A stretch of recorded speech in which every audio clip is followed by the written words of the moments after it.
Hello and welcome to this episode of The Feast is Life, a podcast for fanables ready for deep dives into unexplored aspects of the show and the extraordinary ingredients that create the delicious recipe of our fandom. On today's episode, DB and Dream will dive face down, ass up into the most contentious debate in the Hannibal fandom. No, it's not whether or not cannibalism is a deal breaker. You know the one I'm talking about. The ugly conflict always lurking in the background of any gay ship, prowling the shadowy edges of the fandom. The great top or bottom debate. Stay tuned, or you have to rename all of your pets after something they like to eat, which is a stupid way to name your dog, Alana Bloom. This episode of The Feast is Life is brought to you by our latest Patreon patron, Nicole. Nicole, hello, and welcome to the craziest fucking virtual dinner party you've ever attended. We dearly love and cherish all of our fans and patrons. And if you're not a patron and you're listening to this, letting our mellow voices flow sweetly like honey into your ear holes, well, it's all thanks to our patrons who pay for our Zoom and Podbean subscriptions. Whether or not they're part of our famished Fanables Club for the bonus content, or just to keep us on the air, they are precious little angel babies. So let's hear it for the real heroes of The Feast is Life. Our newest patron, Nicole. Hayes. Tiger Prawn. Saren. That's me. Stacy. Mercedes. Kay Fox. Pry. Cat's Eye Watching. Woo! Casey. Ryan. Winston's dad. Hello, I love you. Saint Hannibal. Alicia. Blamey.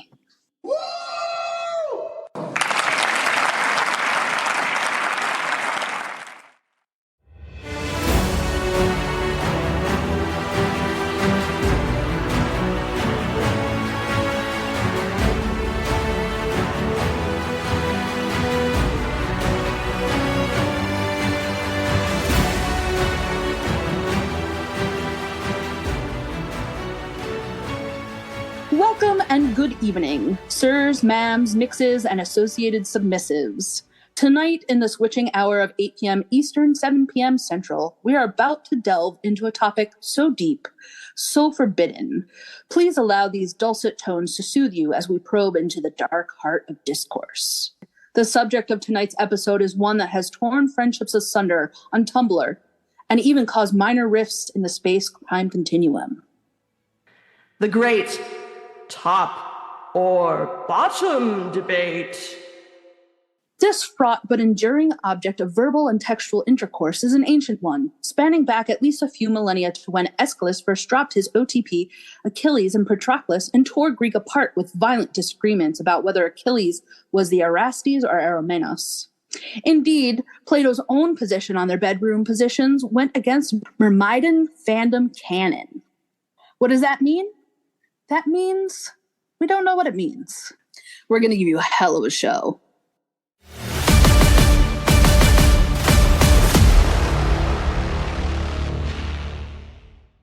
Well, Fanables, the time has come. Today, right here on the Feast is Life podcast, we will put this debate to rest. We're going to dig it a 6-foot deep grave, toss it in a lead coffin, seal it up, drop it down the hole, and cover it all up again. We'll erect a lovely gravestone that says, R.I.P. the Hanagram Top-Bottom Debate, 2013 to 2025. And when it comes back to life, we'll have our debate-killing steak ready to go.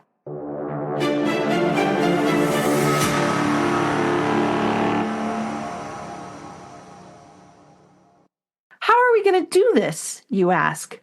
While America as a whole has lost the ability to hold a proper debate, I did some research for about 10 minutes and discovered a set of lesson plans for teachers to use with middle school kids about how to structure a debate.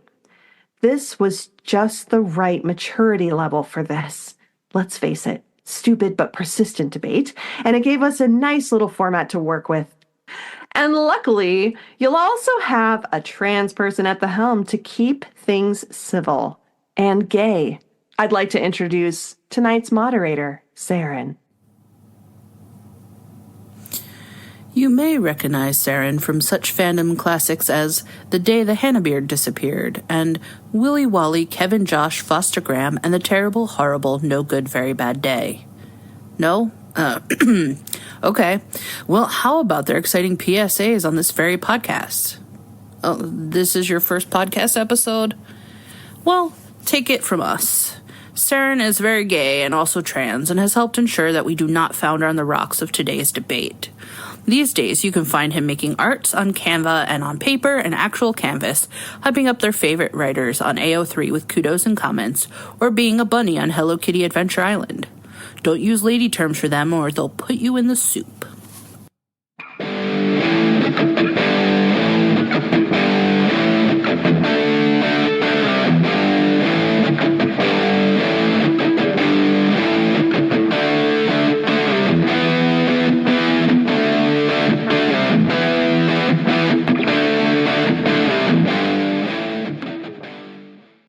So, welcome to tonight's debate.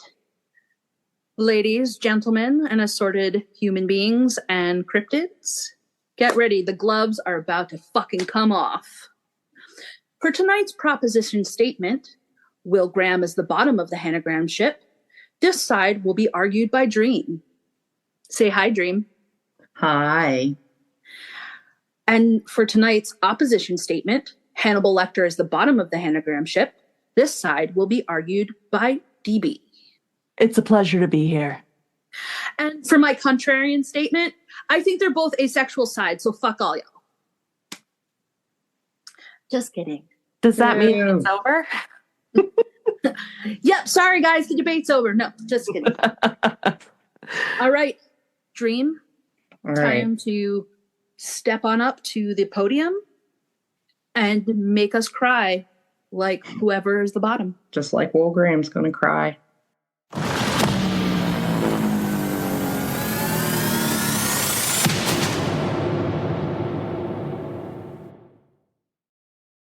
Will Graham is a bottom. He's the bottomest bottom that ever bottomed.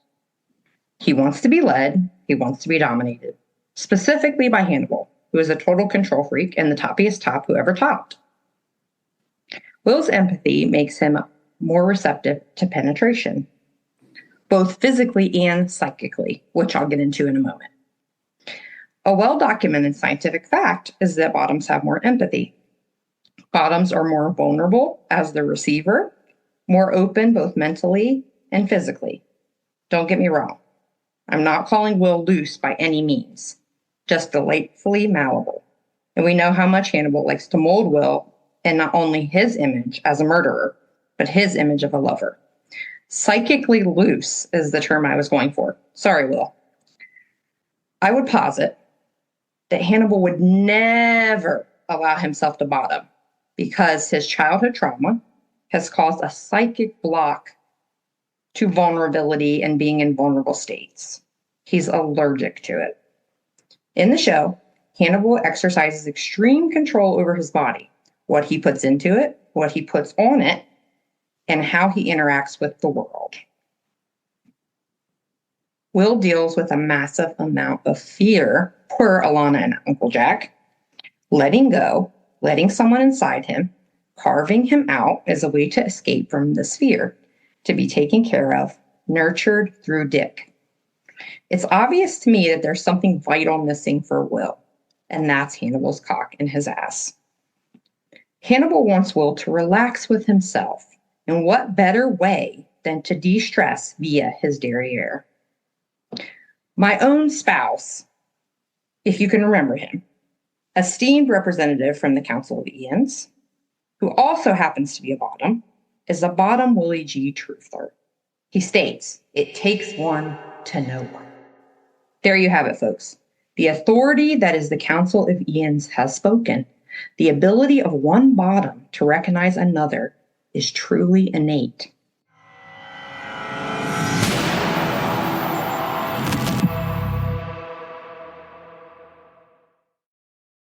Rebuttal, DB? Friends, Fannables, fellow deviants, lend me your ears. Yes, that's exactly what Hannibal Lecter said to Abigail Hobbs in that blood-stained Minnesota kitchen. But that's not why we're gathered here today.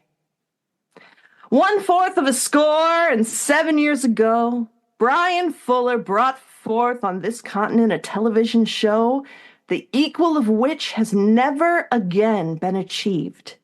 Conceived in the gayest of cannibalism, and dedicated to the proposition that Hannibal Lecter adores being stuffed so full of cock that there isn't room in his body for anything else, even perfectly cooked human flesh. Now we are engaged in a great and uncivil war, testing whether the Fannibal nation, or any nation so conceived and so dedicated, can long endure. We are met on a great battlefield of that war. We have come to dedicate a portion of this podcast as a final resting place for the Hanagram top or bottom debate. It is altogether fitting and proper that we should do this. But in a larger sense, we cannot dedicate, nor can we consecrate. We cannot hallow this podcast. The brave Fannibals, current or former, who struggled here, have consecrated it far above our poor power to add or detract. The world will little note nor long remember what we say here. Nay, all of those sacred screeds from Tumblr that way we can hold forever in our hearts. But all of the Fannibal internet, from Twitter to TikTok, can never forget what happens here tonight. It is for us, rather, to be dedicated here to the unfinished work which they who fought here have thus so far fucking annoyingly advanced. It is rather for us here to be dedicated to the great task remaining before us, that from these honored Tumblr blogs and quantifiably bitchy comments on AO3, we take increased devotion to that cause for which they gave the last full measure of devotion. That we here highly resolve that these keyboards have not been mashed in vain, that this nation, under Baal, the cloud-fucking sky daddy, shall have a new birth of freedom. The freedom for Hannibal Lecter to have his prodigious brains fucked out and his ass pounded down into the mattress night after night by Special Agent William James Graham.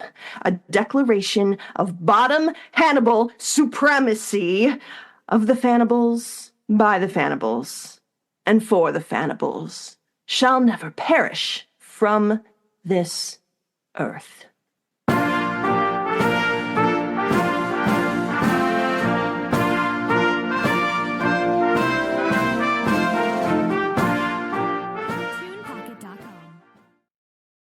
Clocking in at just over 3 minutes, DB has made a resounding and heartfelt opposition statement. But will it be enough to counter the strong arguments begun in the proposition statement by Dream? Who can say? Now, Dream, return again to the podium and share your next statement.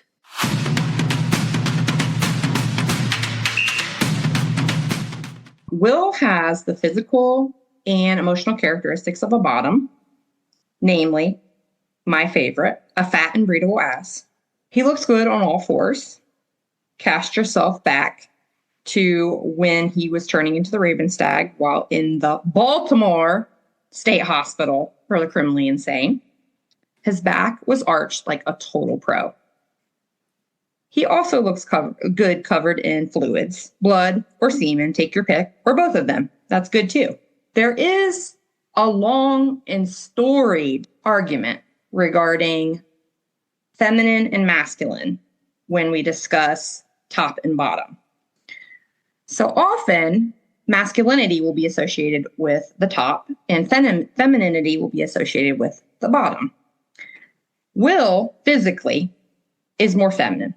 He's smaller in stature, and Hannibal is just bigger, both in, I would posit, his force of personality and physically bigger. More muscular with sharper and more traditionally male features. Let's face it, Will is a delicate beauty compared to him, a literal princess with or without a pillow. Will uses his penchant for submission to lure Hannibal into a deadly honey trap, plainly showing his ass off like a total slut by standing with his back towards the door as if to say to Hannibal, "Come get it." Will's reaction to being stabbed is, I believe, one of my strongest arguments for him being a bottom. You can't tell me that when he and Hannibal stood in that kitchen, that he didn't expect Hannibal to ravage him, to top him. Stabbing is a well-known symbolic and literary feature for the act of penetration. Hannibal did indeed get all up in those guts, just not in the way Will desired. A bottom unfilled is a bottom bereft. I wish we could take a moment of silence for him, but this is a timed exercise, people. Let's discuss the role of psychic driving. Hannibal literally penetrates Will's brain, his psyche. Also, physically sawing into Will's head in Florence. Yep, another penetration, folks. I think this is becoming pretty clear. Will, as a character, desperately needs to have his world rocked. And what better way than to have numerous prostate orgasms? Have you ever seen someone have one? Well, it's something else. And Will deserves that in his life. I'm going to cast your guys' thoughts back to the sex scene with Margot. Margot 100% pegged Will, and Will 100% fantasized about Hannibal the entire time. There's really no argument there. Will is also too damn tired of everyone's bullshit and of life in general to top. He's also physically tired. His stamina is not the stamina that Hannibal has. Haven't we seen Baby Boy scrubbing his tired eyes, the dark under eyes that scream that he's exhausted? These are the attributes of a bottom who passes out immediately after sex. Bro just doesn't have the energy to expend, nor the energy to argue with Hannibal's rigid ass. There is freedom in giving in and giving up. The whole show echoes this. The major plot point is here. It's the story of Will's becoming, of him becoming and coming through Hannibal's manipulations. Hannibal is obviously running from his feelings for Will throughout the show. He ain't going to give up the booty. It's safer for Hannibal emotionally to have a virgin hole. That's just facts. What of the times that Hannibal appears to have bowed to Will, my opponent may discuss, like when he got on his knees in one of his expensive pairs of pants, got them wet and filthy in Will's yard. It was all manipulation, all a way to try to get Will in that booty.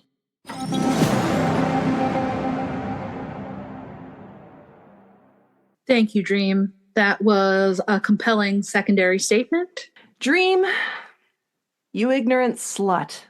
As we see multiple times throughout the series, Hannibal equates pain with pleasure, which can play a key role in bottoming and in the submissive experience. Need I remind you of the time Hannibal broke into Will's house and deliberately pricked his finger on Will's fishhook, then sucked the blood from his finger, making, as the official script describes it, a kissing noise? How could such an act not be symbolic of bottoming? Exhibit A, a fantastic t-shirt Saren showed me that says in rainbow print, just a top fishing for a bottom, with a picture of a fishing fly on it. Hannibal purposely penetrates himself on Will's fishhook and kisses the wound away, a blatantly sexual reference. And this is far from the only example. Who could forget the way Hannibal didn't scream when he was branded at Verger Farm, making the same face he makes when he eats something delicious? Or How he moaned when Matthew Brown tied him up and slit his wrists, especially at the mention of Will being the one who orchestrated the whole situation.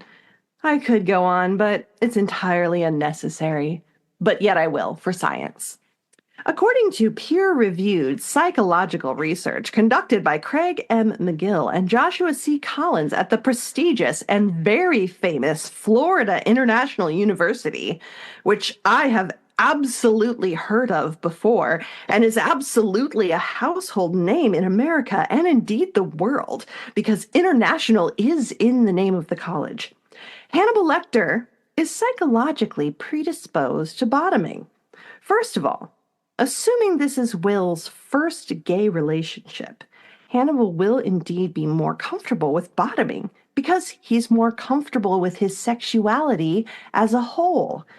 That's WHOLE, but to be honest, the other type of hole works too.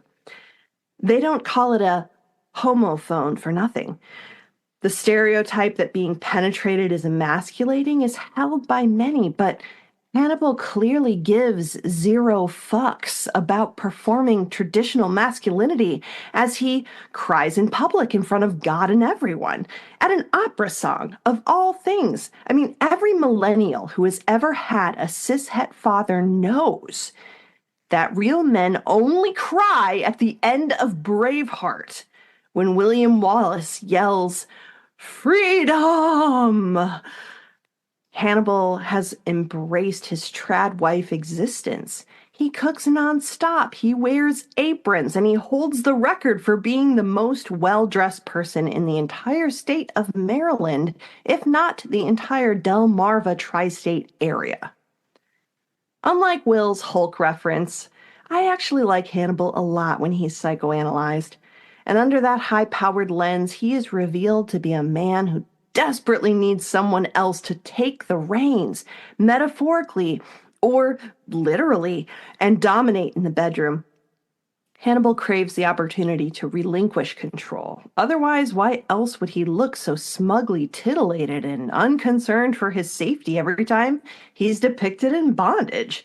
His whole existence is about order and control to stave off his trauma triggers. He always has to be 10 steps ahead in order to hide who he is as the Chesapeake Ripper and play his little mind games with everyone. But one look in those big, beautiful brown eyes, and one instantly knows that he is desperate to let someone else be in charge for a change. Don't believe me? Well, that one article that I read to research this debate actually says so, and I found it on the internet, a source of truth that is ancient and as sacred as the Dead Sea Scrolls. It says, and I quote, "For some bottoms, work and other life pressures require significant energy and authority, and it is in sex where they can let somebody else take charge. What a relief it must be for Hannibal to let Will do as he pleases."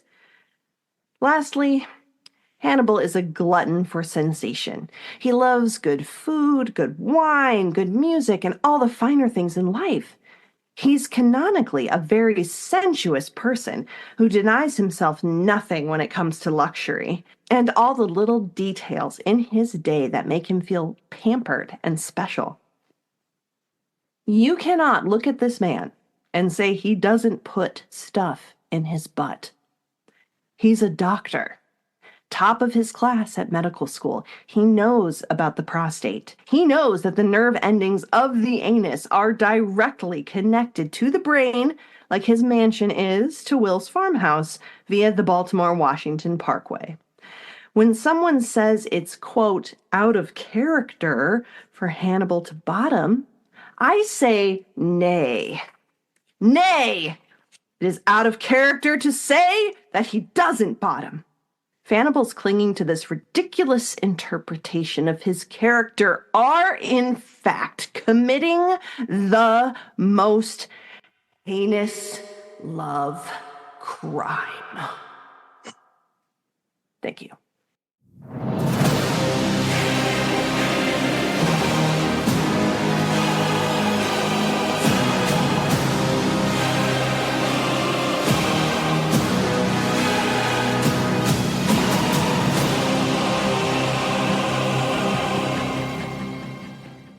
I even say to that? What the fuck do I even say to that? Well, now it's time to put your whole ass into your rebuttal. Oh my God.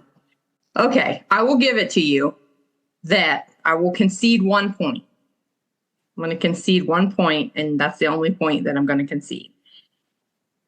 Hannibal has the capability of bottoming and probably would under certain conditions, but he would top from the bottom. What he would do, the psychological reasons, his intent would be to top from the bottom. He's going to ride Will, and he would dictate the whole scenario. It would be completely control-oriented for him. It would be none of the sticky emotional unfurling that Will demonstrates during the act. And it would be meant to continue to place Will in a submissive role. Hannibal would never really give into the experience. He wouldn't be able to relax with himself. I will bring you back to the fact that Hannibal is a control freak, which is the point that I made at the beginning. And relinquishing control is the epitome, or letting someone into your body is the epitome of relinquishing control. You can do this physically, but he would never, ever be there mentally. It's just, that's a fact. And you can use all the flowery academic sources that you want. But I know this to be true because I'm using evidence from the beloved textual and show scenes from the show. Okay. And then secondly, you talked about fishing. I also have some fishing arguments to discuss. Of course, the things that you said are true. This did happen. Hannibal did prick his finger on Will's lure, kissed it, whatever. But that doesn't mean that he's into penetration per se. Though I can understand why some people would feed into that argument. This is what I'm going to say. I'm going to say that Will, in the creation of these fishing lures, in this fly making, that he is showing his docile, feminine bottom nature. This is, ladies and gentlemen, a home economics class. Okay? This is what this is arts and crafts, which is essentially and historically something that females, which I posit are usually the bottom role, which I posit that that's what Will's doing with fly making. You talk about Hannibal being a hedonist, for sure. That I really can't, I can't fight you on that too much because that is a fact. But I would say that his hedonism only extends so far. I would say that active penetration for him is sacred. He treats himself and his body as something sacred. And because I believe that he has some severe mental illness, he has a psychic block that disallows him from enjoying that particular act. He is a sadist. He gets off on murdering, torturing, and cannibalizing people. Don't forget fish jello. Yeah. And other creepy assorted culinary disasters. I think that Hannibal is a caretaker as well, which I know that kind of doesn't go along with the whole sadist thing. But I would say that he also has a nurturing side. And he wants what's best for Will. And obviously, what Will needs, he just doesn't need sex. He doesn't need to just stick his dick in somebody, have an orgasm, and be done with it. He needs his mind completely blown. He needs the highest level of pleasure that you can give. And Hannibal obliges him by topping the shit out of him. I mean, what more is there to it than that? I just want to throw in, and I'm not saying this is for either side, but Hannibal does have shiny metallic panties. That is evidence of what exactly? I just like panties. I mean, who doesn't? It's true.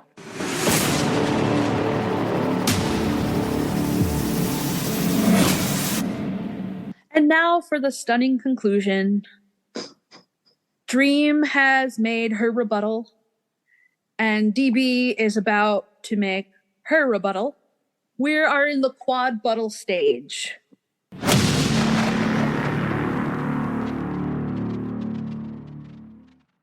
Concluding arguments, please, DB.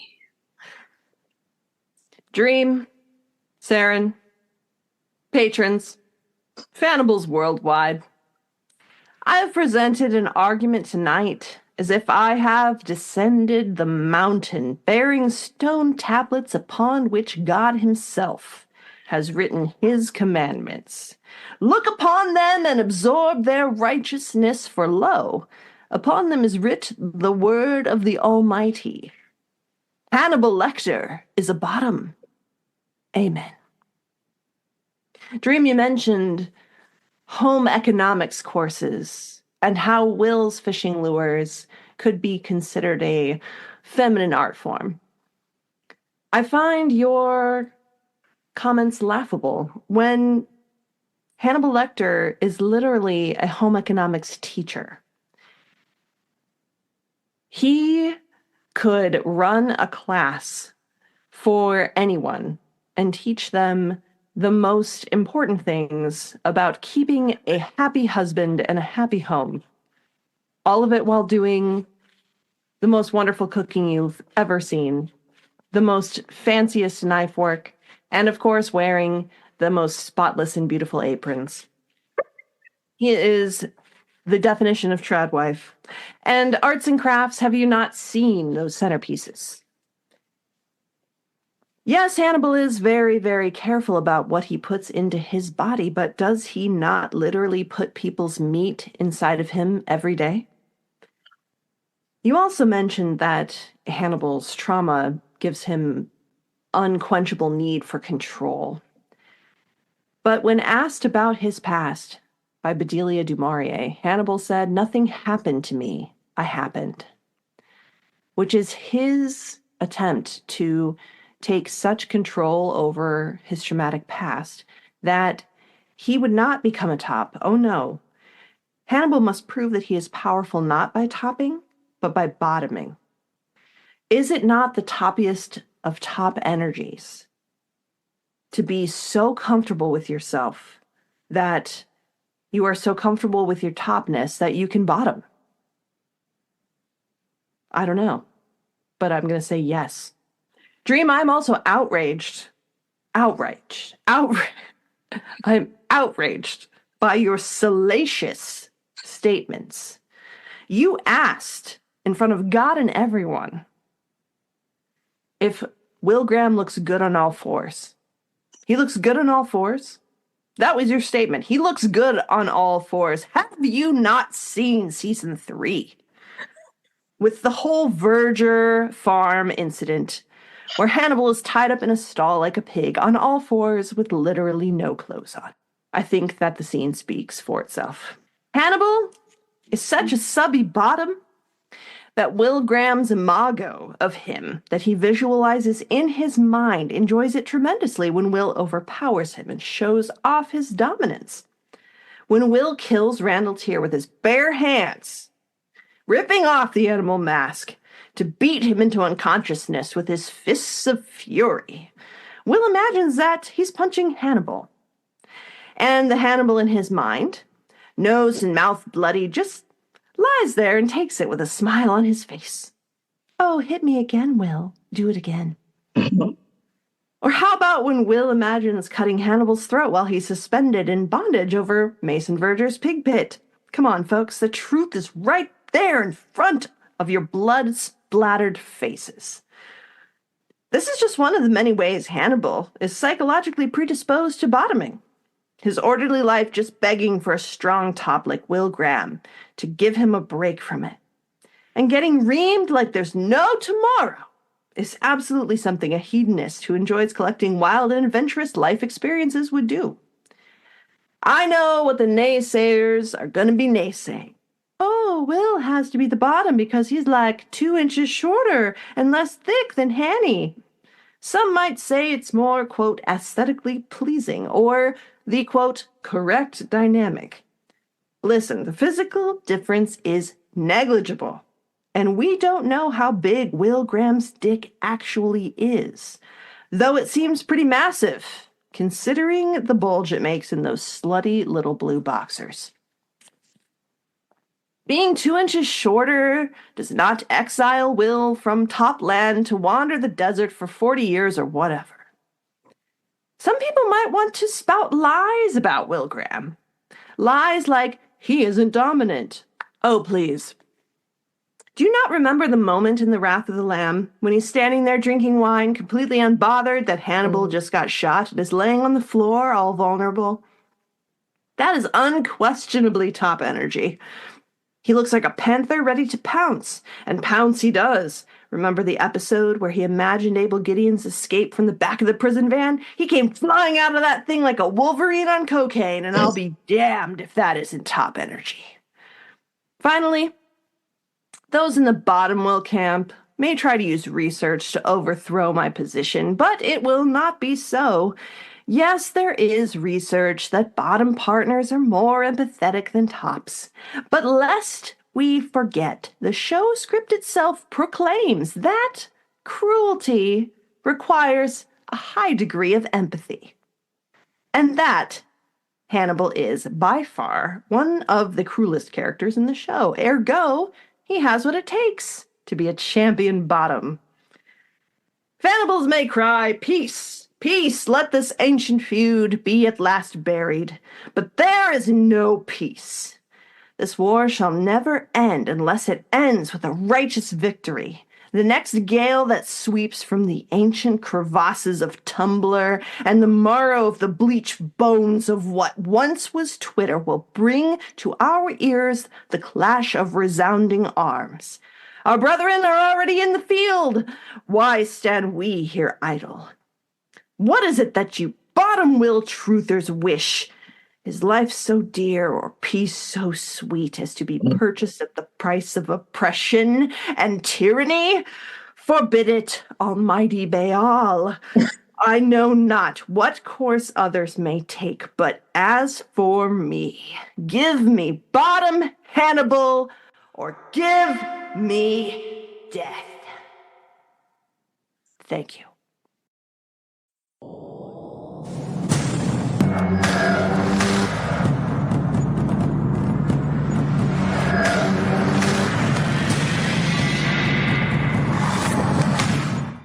Whoa there. Let's get off that. Let's get off of that rhetorical pony and slow our rolls. Let's slow our rolls. It is time to put this debate truly to rest. Not with inspirational speeches that may have been spoken on the battlefields of ye ancient Yowie. Not citing questionable experts. For although the Council of Eons is highly regarded, one bottom cannot speak for all bottoms. And so, the true conclusion to this is not bottom Hannibal or death. It is not top Will supremacy because he's a fish and daddy. It is, in fact, that this debate is bullshit. And none of us believe anything we've said, although maybe Dream got close. Tonight's discussion, bitter words and salty tears and other assorted fluids, have brought us to a state of calmness. We can at last rest, lay down our weary burdens, and agree. We all win when Hannibal and Will Graham fuck like rabbits.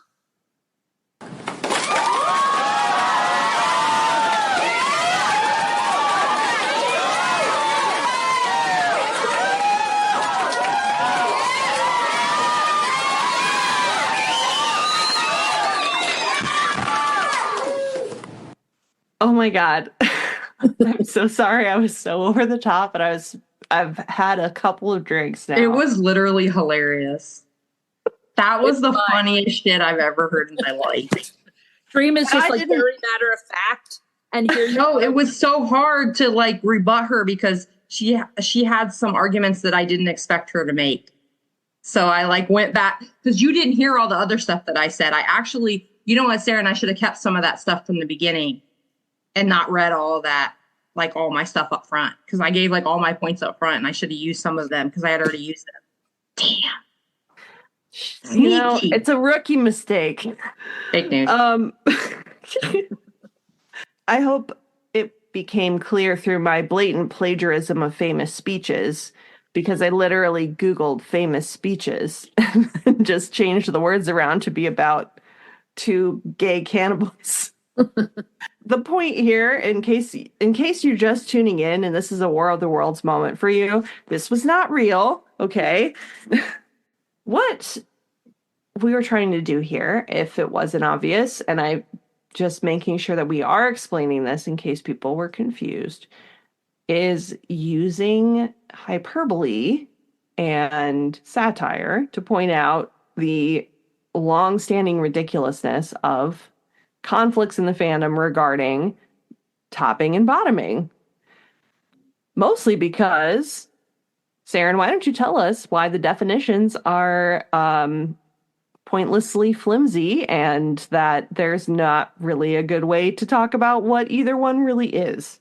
You see, folks, top and bottom can mean so many different things to different people. We have websites that will define the top as the penetrator. We have websites that will define the top as the person who is in control. We will define the top as, I don't know, maybe the person with the penis. But none of those really have any bearing on whether or not that person is good at sex. None of those have any bearing on the person's personality. Just because I might like to pin somebody down to the bed and give them a good singing to with various implements of purple colors does not mean that I may want to be dominant in other aspects of my life. I do, but that's a coincidence. Just because somebody is the penetrative partner, just because somebody is the receptive partner, has no bearing on who they are as people, what they do in life, their value as human beings, right? These terms are transitory. We've had all sorts of different ways to describe who pitches, who catches. You know, and sometimes two baseball mitts just like to hang out with each other. That's a sports metaphor, right? I don't know anything about sports. We Oh my like God, sports Dream metaphors. loves baseball, so keep it up with the mitt talk. Yeah, I'm getting real excited. It's making me hot and bothered. But, I mean, there's no reason for people to have, you know, a vitriolic rant or to, you know, attack somebody because they feel a certain way about characters getting it on. But there's also no reason to be so rigid that only one character can do this and another character can do that. If we stuck to show canon, all Hannibal and Will would ever do is have like a bunch of eye fucking, and they would never get to actual fucking. I'm not saying that actual fucking has to occur either. I personally like to throw a wrench in the works and suggest perhaps they're both sides. maybe they don't like sex with each other. Maybe they just jerk off and then talk to each other about it. You know, there are infinite ways for people to express their sexuality. And it's fine to have a preference. But you should also take time to examine your preference, right? If your preference is only, you know, the short person, you know, is the bottom, and also short people are like, you know, coded as younger people, and the younger people have less power and therefore, you know, they're the bottom, but also then that's problematic. Like, you've just gone down a very slippery slope. So slippery, it was probably buttered by Hannibal Lecter himself. The slope is lubed up real good. Holodet's flavored lube. Fishy jello. But, you know, it doesn't have to be life or death, right? Like, fandom is supposed to be fun.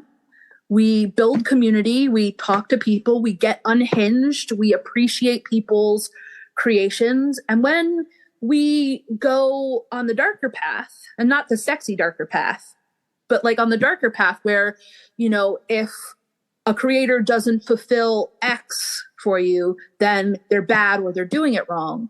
You know, if you can't see the value in somebody saying, well, I like it when Will tops, or I like it when Will bottoms, or I like it when they both just give each other sloppy hand jobs and make out. You know, you're missing out, right? Toxicity is all around us. The UK and the US are like speed running into fascism to see who can hate trans people the most first. So far, it's neck and neck. So why not give Hannibal a pussy? And maybe Hannibal has a pussy and he's also a top. Maybe he's a he-him lesbian with Will Graham, who's also a he-him lesbian. They are fictional characters. We can have our characters say a lot through the medium of fiction. But when we tangle it up with real life terms like top and bottom and who can do this and who can't do that, we have to be careful, and we have to draw that line between this is happening in fiction, and if this character says this, then it's ultimately a statement about all people who top or bottom. And it's just not true, right? It's really fun to have a debate, an argument, to make points about things that ultimately don't matter.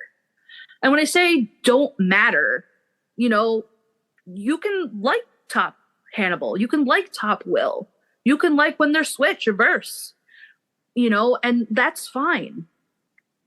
But, you know, again, that doesn't have echoes in the real world, right?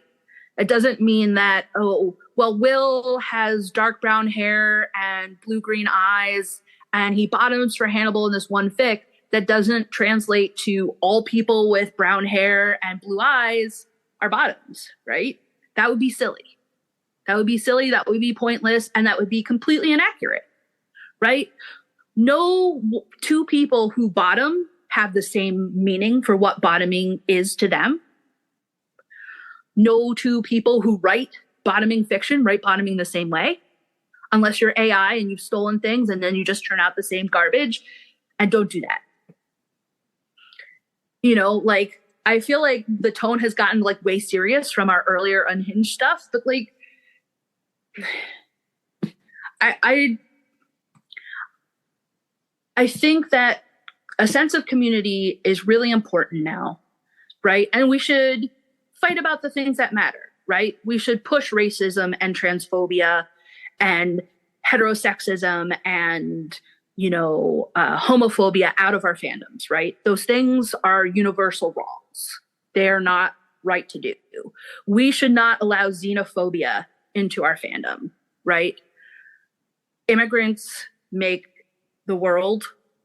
We are all part of the world, right? We can't just say, okay, well, this group is that and this group is the other thing. We should, as fanables, be united together in doing the thing that we love, which is creating content, which is ingesting content, which is supporting each other. fighting to the death on Reddit, on Tumblr, wherever, about, whose prostate gets tickled is dumb. It doesn't mean that you're dumb. It just means that that activity is dumb. It's not a good use of time. A better use of your time is to write the fan fiction you want to see. The better action is to create the art that you want to see, right? Whether it's Hannibal and Will penetrating each other or sitting down to some psilocybin tea. Does not matter, right? You chase the things that you enjoy. You help ensure that our fandom is going strong. Look at the Star Trek fandom. Look at Spurk shippers. That has, half a century of staying power? We can have something similar in our fandom. We can keep going. We can have a lot of value. We can make pleasurable experiences for one another, uplift each other, or at the very least, not be dicks to each other.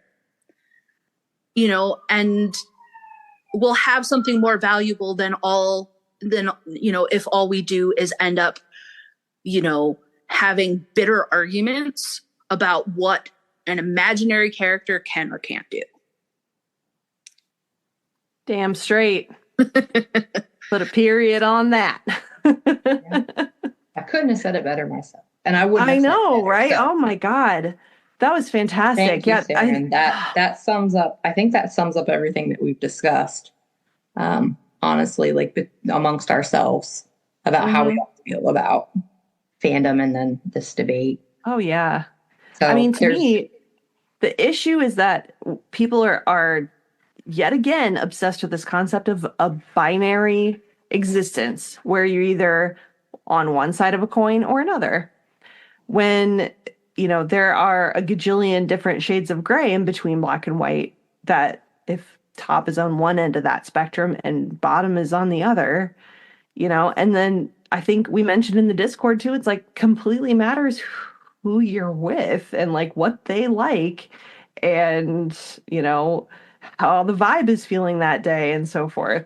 It's really just a bunch of wibbly wobbly gender blender sexy pants stuff, right? Right. Like people are like, oh yeah, there's totally a spectrum of gender.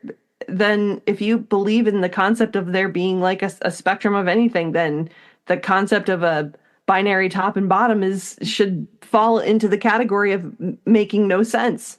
So that's what I don't get why people get so worked up about this. And honestly, it goes to the people that really get worked up about this, it really goes to something deeper about them. Mm-hmm.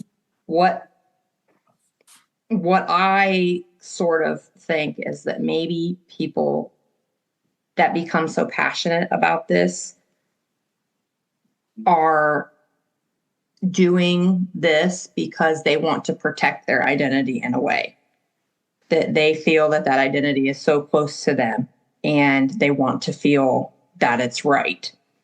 So when they hear alternative opinions, they can't take themselves out of that headspace. It's kind of like that, like cognitive flexibility.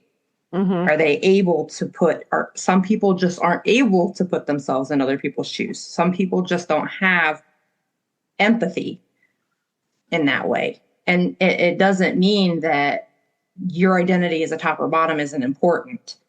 It just means that there isn't a correct, right way to be as a human being. Okay, thank you. Yes, because I was taking notes while Sarah was talking because I was like, oh my God, I'm in a lecture. I better be taking notes. Or like, holy shit, I'm in church. I better be writing in the margins of my Bible here and getting all of this good holy learning going on. The concept of right versus wrong, the correctness of the way to treat a character, and like canon and not canon and so forth. And it's like, there's no reason to say like, this is right. Because as Saren said, in canon, all they ever did was eye fuck each other and pretend to give oral sex to some birds that they chowed on. And those birds are endangered. So yeah, exactly. Problematic again. Yeah. Exactly. So this concept of right and wrong, we are all wrong. Okay. We're wrong. Number one, we're wrong because this is copyrighted material that legally we should not be doing anything with creatively. We are all wrong. There's nothing quote unquote right about this. We're also all wrong because we're immoral and we're, you know, there should not be enforcers of rules in fandom. Right, because there aren't rules in fandom. Yeah, exactly. There shouldn't be any. Who's coming up with these rules? That's what I don't understand. And that's what's beautiful about it. That's what's beautiful about fandom in its pure form, is that there are no rules. Everyone has the ability to create their own space, just like Saren was talking about. Like you can digest works, fan works that are your preference, and you can also create fan works that are your preference. But that doesn't give you the right to shit on anyone else's preferences. You can't yuck someone's yum. It's etiquette. It's etiquette. I like etiquette. Fandom etiquette. You fucking hillbilly. I love you so much. I am. Yeah. You want to hear me say Warsh and Mira? What about Great Draw? song. Oh my God. But yeah, the yucking of someone's yum. Like, why do people do that? Why does somebody have to post something on one of our social media platforms that's like, no offense to anybody, low key, always offense to somebody. No offense to anybody, but like, I just hate it when people blank, blank, blank. Right. Or I hate it when people portray Will as blah, blah, blah. Or Will And is like, 10 years younger than Hannibal, and therefore it's a scandalous age gap. And everybody who enjoys that should be arrested and detained, locked away with the key thrown. Well, I mean, I'm sure soon enough. See, and again, that goes back to one of your other points, Aaron, is that soon enough they will all be coming for us. They're going to figure out a way to trace all of our AO3, and they'll be like, we know what you've done. They'll haul me in. They're going to throw me in an interrogation room, and there'll be like a bright light shining out of my face, and they'll be like, well. We found out your identity. DB Mars. DB Mars, we've seen in your AO3 history that you read something with Piss Kink. How do you plead? Oh no, they would be like drawing and quartering me instead of William Wallace. Of like, you wrote Bram Stoker's Hannibal. It's the death row chair for you. Lethal injection. You encourage so many bad things. It really speaks to what's going on right now. Yeah. I mean, they've got a fucking, like, essentially the government's creating a Rolodex of people with autism. Right. Let's really talk about it. Like, yeah, they want to send people who need medication to camps. They want attacks on mental health and people. They want to erase transgender people from existence. Right. Like, we got bigger fish to fry if we're going to use Will Graham lingo there, right? Like, stop fighting each other. Save your energy. Like, or at least just block and move on. Yeah. Well, and I think all of that is to say also, you have to find, again, this is not a binary issue of what you should or shouldn't do when you're confronted with a take that you don't agree with. There are, like we kind of talked about, there are certain things that do need to be addressed and that people should, analyze and can provide civil discourse about, provided you can be civil. But like racism, for example, if you run across a fic where you're like, why is Chio being treated like this? Like, it's already a little ick how she's so loyal to Hannibal in the story and like in canon, and she kind of embodies that like silent Asian archetype that I don't love.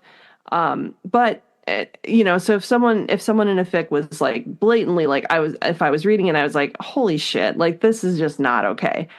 I do think it's important to like say something about that. Now, how you do that is totally up to you. You could shame that person publicly, or a better way to actually create a change and to educate that person, not in a like, I know everything and you know nothing way, but just talking to them privately and saying like, hey, here was my take on some of the stuff that some feelings and thoughts that I had while I was reading your work. And it's probably not intentional, but this is how it's sounding, right? So I'm thinking a good portion of people who do anything like that or have, some problematic whatever, they just don't know.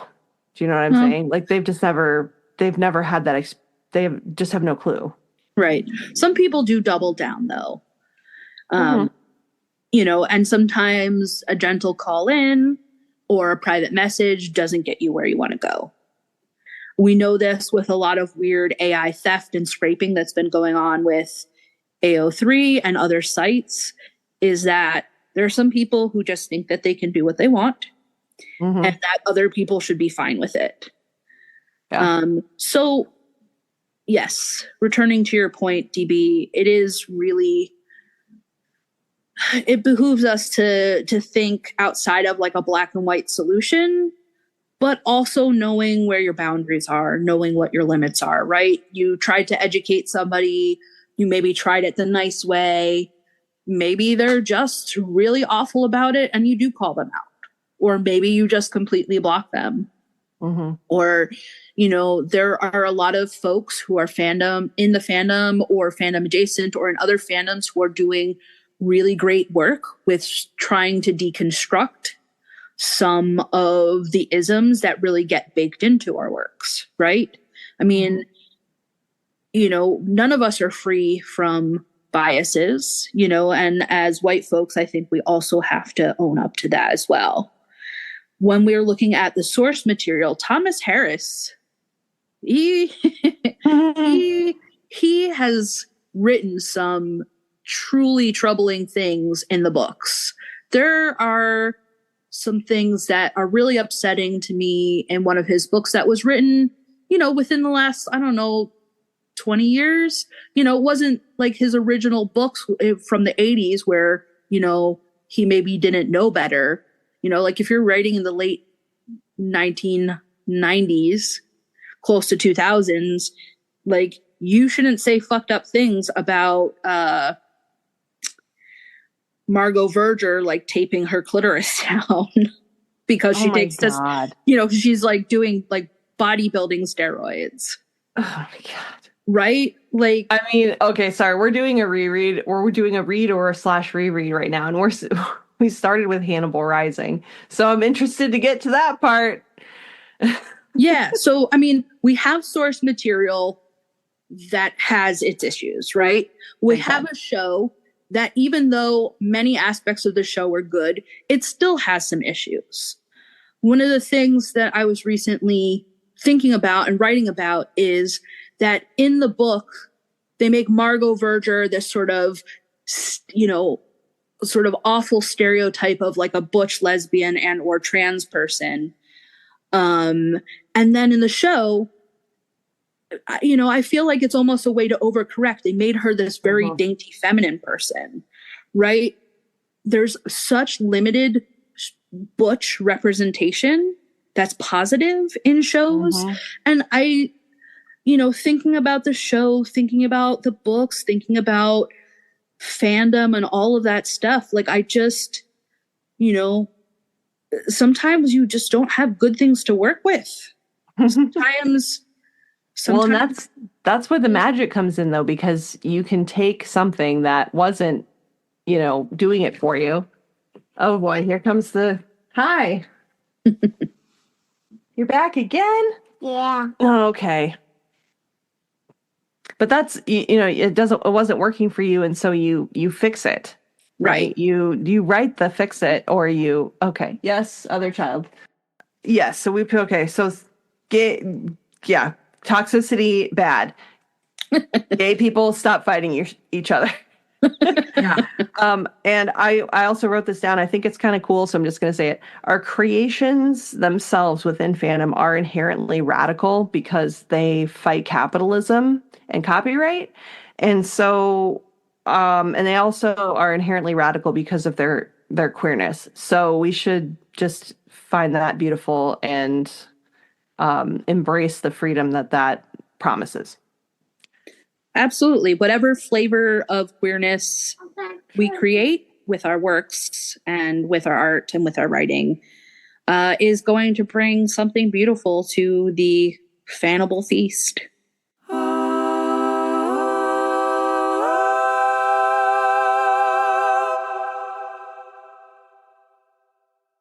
A featured artist really quick would be _A_Healy, Healy_ on X. Their profile is in Russian. I can't get the name to translate, but their Telegram link thingy says their name is Adrian Healy.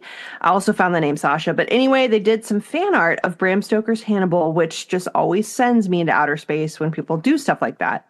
Totally blows my ass out to Jupiter and back again. I just love it so much. So they did a Will and also a Hannibal, but then also a few portraits of Ilya. And they really captured the difference in the spiritual light or the soul of these two characters, even though they both look like Hugh Dancy. So check them out. Do you love The Feast is Life? Well, guess what? We're not as rich as Count Hannibal Lecter VIII. Our incomes are closer to Will Graham's dad fixing boat motors. Head on over to Patreon and join our Famished Fannibals Club. You'll get access to the show notes, extra helpings of bonus content, personalized birthday messages, and submit fic prompts. Check out how you can support the show at patreon.com/thefeastislife. All the cool kids are there, so you better get in, loser. We're going Patreoning. Thank you, Saren, so much for being on the show. We really appreciate you, and we'll never stop appreciating you. You're outstanding. So love you. Okay, bye. Bye, guys. Thanks Bye. for having me. If you enjoyed this episode more than Franklin loves cheese, it'd be really super awesome of you to subscribe, leave a rating, and let others know what you think with a review. Don't forget to share with your friends and follow us on social media. We have socials for the podcast now, so find us at The Feast is Life on everything, including Blue Sky, and email the show at thefeastislife@gmail.com. And just a reminder, DB and Dream will be at RDC 7, so make sure you come and say hi to them. Thank you so much for listening. Remember, if you want to attract your hot cannibal therapist, slather on some Old Spice and be named Will Graham. The Feast is Life, Fannibal family. Eat it and live. Live!